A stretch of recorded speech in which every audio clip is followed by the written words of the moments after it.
Hello champions, नमस्कार। A very warm good afternoon to all of you.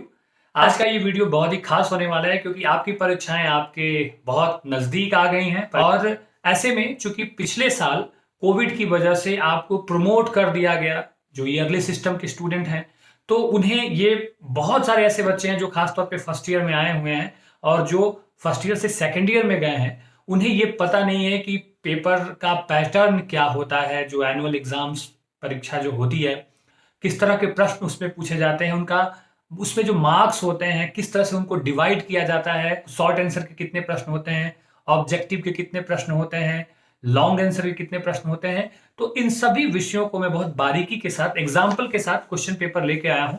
आप सबको मैं बताऊंगा, डील करूंगा। और खास तौर पे कंपलसरी हिंदी सेकेंड ईयर के जितने भी स्टूडेंट हैं, बीए बीकॉम, उन सबके लिए ये वीडियो और भी ज्यादा महत्वपूर्ण है क्योंकि एग्जाम्पल भी मैं कंपलसरी हिंदी सेकेंड ईयर के पेपर का ही दूंगा। और साथ ही साथ इस वीडियो में मैं आपको यह भी बताऊंगा कि इस पेपर में अच्छे अंक हासिल करने के लिए आपको किस तरह की रणनीति की जरूरत है, किस तरह से आपको तैयारी करनी चाहिए और कौन से ऐसे महत्वपूर्ण विषय हैं जो बहुत खास रहते हैं परीक्षा में, और उन विषयों से हर बार प्रश्न पूछे जाते हैं। तो इन तमाम तरह की चीजों पे मैं आज के इस वीडियो में आप सबके साथ बात करने वाला हूं। आप सबको मैं बता दूं कि मैंने अपने इस YouTube चैनल पे कंपलसरी हिंदी सेकेंड ईयर, जो बीए बीकॉम के लिए कंपलसरी होता है, उस पेपर से संबंधित बहुत सारे वीडियोस भी बनाए हैं। इंपॉर्टेंट इंपॉर्टेंट टॉपिक्स पे बताया है, पढ़ाया है बच्चों को। तो उस प्लेलिस्ट का लिंक भी मैं आज के इस वीडियो में डाल दूंगा। आप चाहें तो वहां पर जाकर के उससे संबंधित बहुत से जो टॉपिक हैं, महत्वपूर्ण विषय हैं परीक्षा से संबंधित, आप उसे पढ़ सकते हैं, देख सकते हैं, नोट्स बना सकते हैं। आपको मैं यह भी बता दूं कि कंपलसरी हिंदी के लिए मैंने एक किताब भी संपादित की है, रचना मंजरी, और यह किताब राजकमल प्रकाशन से प्रकाशित है। और इस किताब की खासियत यह है कि इसमें कवियों के परिचय के साथ साथ विशेष रूप से कवियों का परिचय दिया गया है इस किताब में। और जो कविताएं हैं, उन कविताओं का जो सार संक्षेप है, उसमें भी बहुत बारीकी से, बहुत संक्षेप में मैंने उसे समझाने की कोशिश की है। ये किताब ऑनलाइन भी उपलब्ध है, इसका भी लिंक मैं आज के इस डिस्क्रिप्शन में डाल दूंगा। आप ये किताब मंगा सकते हैं क्योंकि इस किताब को पढ़ लेने के बाद जो ऑब्जेक्टिव प्रश्न आपसे पूछे जाते हैं वो बिल्कुल भी नहीं छूटेंगे आपसे। साथ ही साथ कवियों की जो विशेषताएं हैं, उनके जीवन से संबंधित जो प्रश्न हैं, उस पे भी आप एक सही अप्रोच के साथ प्रश्न का उत्तर लिख सकेंगे।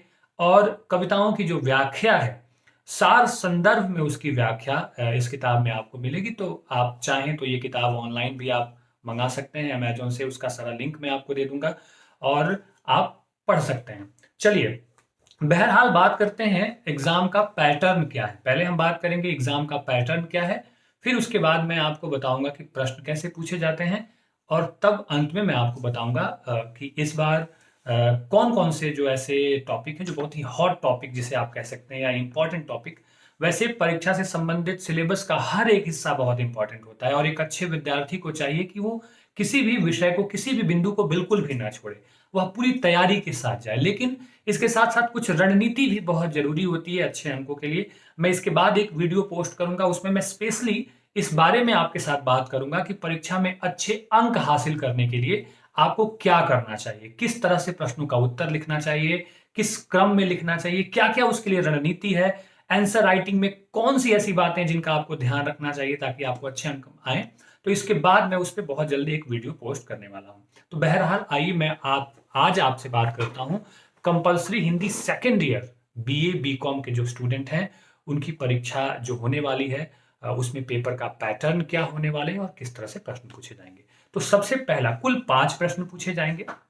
जो प्रश्न संख्या 1 होगा, क्रमांक 1 होगा, उसमें कुल मिलाकर के 14 प्रश्न होंगे और ये सारे प्रश्न जो होंगे वो ऑब्जेक्टिव होंगे। आप यहां देख सकते हैं, एक एक करके मैं आपको दिखा रहा हूं। जैसे पहला प्रश्न है, बीजक ग्रंथ किसकी रचनाओं का संग्रह है। इसमें आपके पास 3 विकल्प हैं, कबीरदास, सूरदास और घनानंद। इसमें से सही विकल्प का आपको चुनाव करना है। ठीक उसी तरह से आप अगला सवाल देखें, प्रश्न संख्या 2 देखें आप। तो यहां पे पूछा गया है, प्रेम की पीर का कवि किसे कहा जाता है। इसका सही उत्तर होगा घनानंद। ठीक है। वैसे ही प्रश्न संख्या 3, कुकुरमुत्ता किस कवि का कविता संग्रह है। अज्ञेय की किस रचना पर उन्हें ज्ञानपीठ पुरस्कार प्राप्त हुआ। अंधेरे में कविता के रचयिता कौन है। संसद से सड़क तक किस कवि का काव्य संग्रह है। तो इस तरह से आप देखें तो एक एक करके जब आप बढ़ेंगे तो आपके पास अगला प्रश्न भी देखें कि मानसरोवर किसकी कहानियों का संग्रह है? प्रेमचंद की कहानियों का संग्रह है। अगला प्रश्न है मलबे का मालिक कहानी का केंद्रीय विषय क्या है? इसमें हर प्रश्न में 3 विकल्प होंगे, उसमें से एक सही विकल्प का आपको चुनना होगा। अपना रास्ता लो बाबा कहानी में वर्णित मेहमान का नाम क्या है? एक कवयित्री के रूप में महादेवी वर्मा का संबंध किस वाद से? यहां पे भी 3 विकल्प हैं, छायावाद, प्रगतिवाद और प्रयोगवाद। सही उत्तर होगा छायावाद। तो आप देखें कि कुल मिलाकर के 14 प्रश्न हैं। रेती के फूल किसकी रचना है? अंगद का पांव निबंध का शीर्षक किस संदर्भ में प्रयुक्त हुआ है? भारतीय रेलवे, रामायण, युद्ध। मनोरी किस कहानी का पात्र है? यहां पे भी आपको 3 विकल्प हैं। तो जो पहला क्वेश्चन है प्रश्न संख्या 1, उसमें 14 प्रश्न आपसे पूछे जाएंगे और ये 14 के 14 प्रश्न जो होंगे वे प्रश्न वस्तुनिष्ठ प्रश्न होंगे, ऑब्जेक्टिव प्रश्न होंगे, जिसमें से 3 विकल्प होंगे और 3 में से किसी एक सही विकल्प का आपको चुनाव करना होगा। ठीक है, अब देखें ये प्रश्न कहां से आते हैं। इन प्रश्नों को हल करने का सबसे शानदार तरीका क्या है, क्या स्ट्रेटेजी है, ये मैं बता दूं। फिर उसके बाद मैं आगे बढ़ूंगा कि प्रश्न संख्या 2, 3, 4 और 5 में किस तरह के प्रश्न होंगे। तो इन प्रश्नों को हल करने का सबसे अच्छा तरीका है कि आपके सिलेबस में जितने भी कवि और कहानीकार या निबंधकार दिए गए हैं उन प्रत्येक कवियों के बारे में आपको सही जानकारी हासिल करना कि उनका जन्म कब हुआ, उनकी मृत्यु कब हुई, वे किस दौर के कवि थे, उन्होंने कौन कौन सी रचनाएं की, उनको कौन कौन से पुरस्कार मिले। ये सारी जानकारी अगर आप हासिल कर लेते हैं, या किस कहानी का कौन पात्र है, किस कहानी में क्या विषय प्रस्तुत किया गया है, तो आप सभी प्रश्नों का उत्तर बहुत आसानी से दे सकते हैं। इसके लिए कोई शॉर्टकट नहीं है। आपको सभी कवियों के बारे में, कहानीकार जो हैं, निबंधकार हैं, उनके बारे में जानकारी हासिल करनी होगी। और उसके लिए मैं फिर आपको बता दूं कि मेरी ये किताब बहुत ही महत्वपूर्ण किताब है, जिसे आप पढ़कर ये सारी जानकारी यहां से हासिल कर सकते हैं। तो ऑब्जेक्टिव जो प्रश्न होता है, वस्तुनिष्ठ प्रश्न जो होता है, उसमें पूरे के पूरे मार्क्स मिलते हैं। अगर 14 नंबर में 14 प्रश्न में 14 आपने सही किए तो 14 के 14 मार्क्स समझिए कि वो सीधे आपकी झोली में है। तो इसे कंप्लीट करने के लिए, ये 14 मार्क्स आपको हासिल करने के लिए आपको क्या करना होगा? आपको करना होगा कि आप सभी कवि रचनाकार जितने भी पाठ्यक्रम में शामिल हैं उनकी जीवनी के बारे में, उनकी रचनाओं के बारे में ठीक ढंग से जानकारी हासिल कर लें। इसके बाद आता है प्रश्न संख्या 2। तो प्रश्न संख्या 2 में 2 विकल्प हैं, क और ख। ठीक है, क में भी 2 प्रश्न हैं, उसमें से किसी एक का उत्तर देना होगा। ख में भी 2 प्रश्न हैं, उसमें से किसी एक का उत्तर देना होगा। और ये प्रश्न, एक प्रश्न जो होगा वह 7 अंकों का होगा। उदाहरण देखिए आप, 2 का प्रश्न संख्या 2 का क, कबीर के काव्य की सामान्य विशेषताएं लिखिए, अथवा बालकृष्ण शर्मा नवीन की कविता विप्लव गायन का कथ्य लिखें। ये 2 का क है। इसमें से इन 2 प्रश्नों में से किसी एक प्रश्न का उत्तर आपको देना है, जो कि होगा 7 अंकों का। फिर ख में आएगा सप्रसंग व्याख्या करें सरलार्थ माली आवत, ये कबीर का दोहा है। और ठीक दूसरी तरफ एक और अथवा में दिया हुआ है जो कि घनानंद का है। ठीक है, तो इन दोनों में से कबीर का दोहा है और घनानंद का कवित्त सवैया, जो कि आपको पाठ्यक्रम में पढ़ना है, वहां से एक उठाया गया है। इनमें से किसी एक का उत्तर आपको देना है। अब आप देखें कि प्रश्न 2 में कुल 4 प्रश्न हो गए। उन 4 प्रश्नों में से 2 प्रश्नों का उत्तर देना है। ठीक है, लेकिन ऐसा नहीं कि आप इन्हीं 2 प्रश्नों का उत्तर दे दें। सिर्फ ख में अथवा का जवाब नहीं देना है, 2 में से किसी एक का, यानी कि 2 का क में जो 2 प्रश्न है उनमें से किसी एक का, 2 का ख में जो 2 प्रश्न है उनमें से किसी एक का, यानी कि 4 में से 2 प्रश्न, और प्रत्येक प्रश्न होंगे 7 अंक, यानी कि प्रश्न संख्या 2 भी हो गया आपका कुल 14 अंकों का। अब देखिए प्रश्न 3, मुक्तिबोध का साहित्यिक परिचय दीजिए, अथवा धूमिल की कविता रोटी और संसद का उद्देश्य लिखिए। इन दोनों में से किसी एक का उत्तर आपको देना है। फिर ख में देखें कि 2 कविताओं के अंश हैं। ठीक है, 1 और 1, 2, इनमें से किसी एक का उत्तर आपको देना है, यानी कि प्रश्न 3 में भी क से एक प्रश्न 7 अंक का और ख से एक का उत्तर 7 अंक का, यानी कि 14 अंक। विकल्प आपको मौजूद होते हैं, इसलिए आप के पास कौन सी रणनीति होनी चाहिए ये मैं आपको बताऊंगा। 4 देखें, ईदगाह कहानी का कथ्य स्पष्ट कीजिए अथवा 56 तोले का करधन कहानी का केंद्रीय भाव स्पष्ट कीजिए। इन दो में से किसी एक प्रश्न का उत्तर देना है। और इधर कहानियों से अंश दिए गए हैं। ख में इनमें से किसी एक की व्याख्या करनी है। आपको बताना है कि किस कहानी का अंश है या निबंध का अंश है और इसमें क्या बात हो रही है, क्या कहने की कोशिश की है रचनाकार ने। ठीक है, प्रश्न 5 देखें। 5 का क, महादेवी वर्मा के निबंध जीने की कला का उद्देश्य स्पष्ट कीजिए अथवा नेता नहीं नागरिक चाहिए निबंध का सार अपने शब्दों में लिखिए। इन दो में से किसी एक का उत्तर देना है। यह भी होगा 7 अंक का। और फिर ख जो है यह भी निबंधों से अवतरित हिस्सा है, खंड है, और इसकी भी आपको व्याख्या करनी है। तो कुल मिलाकर प्रश्नों की संख्या हो गई 5।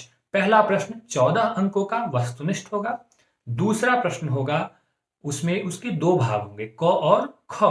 क में भी 2 प्रश्न होंगे, उनमें से किसी एक का उत्तर देना है। ख में भी 2, उनमें से किसी एक का। 3 में भी सेम ऐसे होगा, क और ख होगा। क में भी 2, ख में भी 2, दोनों में से एक एक। 4 और 5 में भी यही प्रक्रिया अपनाई जाएगी। अब आपको मैं बता दूं कि कहां से ये प्रश्न आते हैं। ठीक है, तो सीधा संबंध आपको मैं बता दूं कि जो प्रश्न संख्या 1 है यानी कि जो 14 है वो पूरे सिलेबस से आते हैं। जो आपको प्रश्न 2 है वह आएगा यूनिट 1 से। निश्चित रूप से वो प्रश्न जो होगा वह यूनिट 1 से आएगा, जिसमें कि कबीर, घनानंद, निराला और बालकृष्ण शर्मा नबी, ये 4 कवि हैं। ये 2 का क और 2 का ख यानी कि 4 प्रश्न जो होंगे वो यूनिट 1 से आएंगे।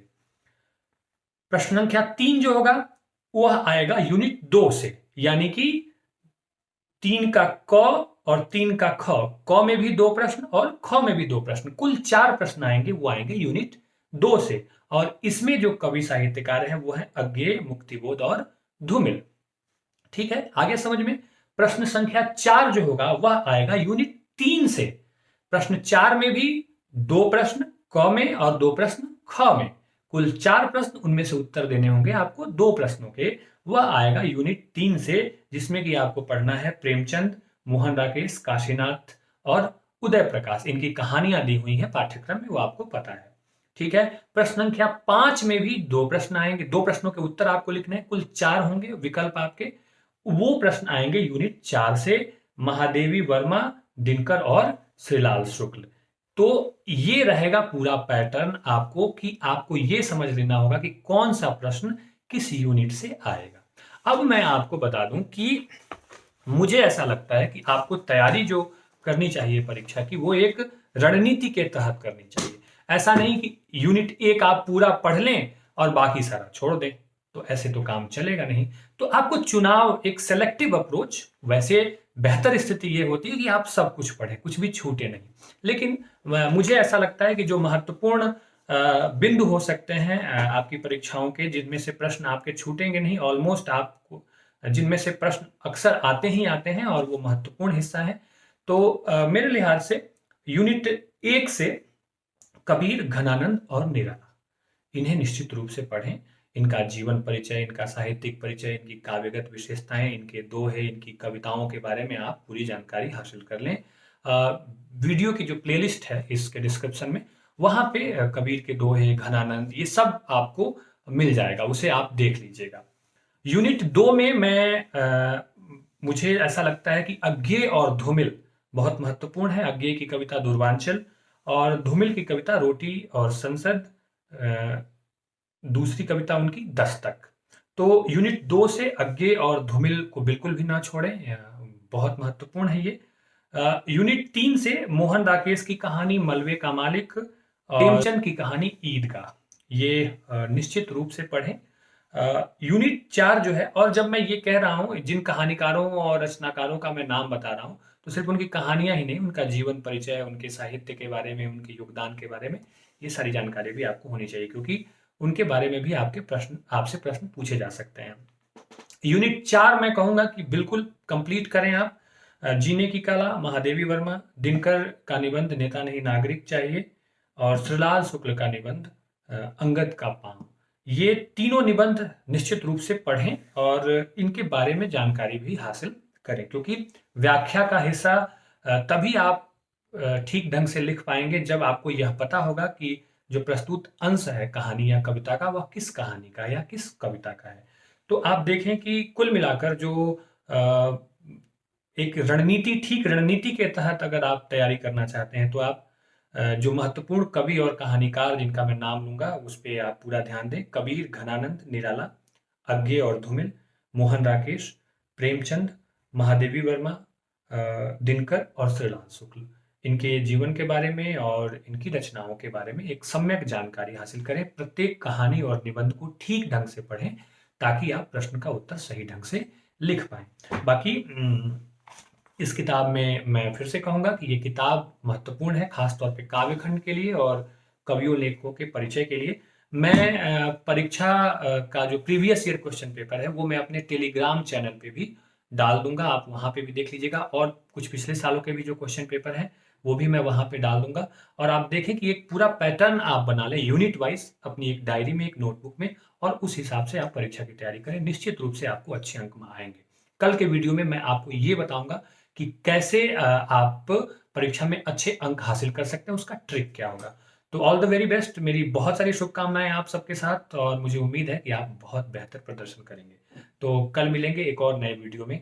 और आप मुझे मेरे इंस्टाग्राम अकाउंट और फेसबुक अकाउंट पे भी मुझे फॉलो कर सकते हैं। इंस्टाग्राम अकाउंट पे मैं बहुत सारे कोट्स और बहुत सारी अच्छी अच्छी चीज़ें पोस्ट करता रहता हूँ, तो आप मुझे वहाँ पे भी फॉलो कर सकते हैं। मैं उसका लिंक आपको आज के इस वीडियो के डिस्क्रिप्शन में दे दूंगा और सीधे सीधे आप सर्च कर सकते हैं प्रशांत रमन रवि, और आप मुझे फेसबुक पेज और इंस्टाग्राम पे फॉलो कर सकते हैं। आप मुझे ईमेल भी कर सकते हैं अपनी समस्याओं से संबंधित, मैं पूरी कोशिश करूंगा कि मैं उसका जवाब भी आपको दूं। तो मुस्कुराते रहिए, परीक्षाओं की तैयारी में लग जाइए और अपना बहुत सारा ख्याल रखिए मेरे champions. All the very best and lots of love and wishes.